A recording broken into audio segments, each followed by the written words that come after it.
ଓଡ଼ିଆ କ୍ଷୁଦ୍ର ଗଳ୍ପ ଭାଗ 2 ପଢ଼ୁଛନ୍ତି ଚିତ୍ତ ଷଡ଼ଙ୍ଗୀ। ଗୋଟେ ପୁଅ ଆଉ ଗୋଟେ ଝିଅର ସଚ୍ଚା ଭଲ ପାଇବା ଥିଲା।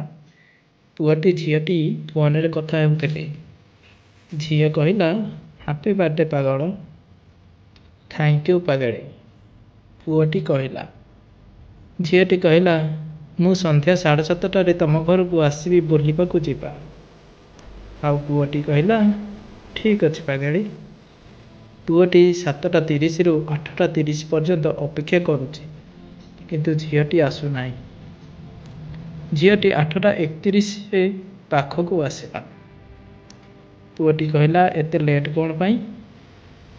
ଟ୍ରାଫିକ୍ ଜାମ୍ ଥିଲା। ପୁଅଟି କହିଲା, ଓକେ, କିଛି କଥା ନାହିଁ, ଚାଲ ଯିବା।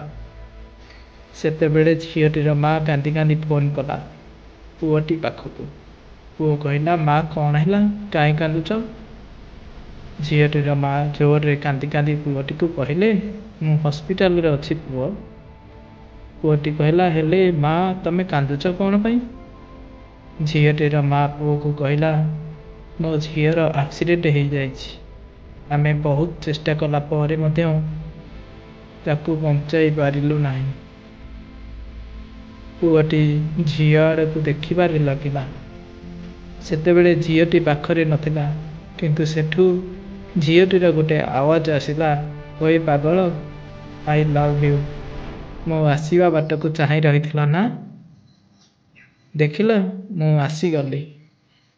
ଗଳ୍ପଟି ଭଲ ଲାଗିଥିଲେ ଲାଇକ୍ଟିଏ କରନ୍ତୁ, ଚ୍ୟାନେଲଟିକୁ ସବସ୍କ୍ରାଇବ୍ କରିଦିଅନ୍ତୁ।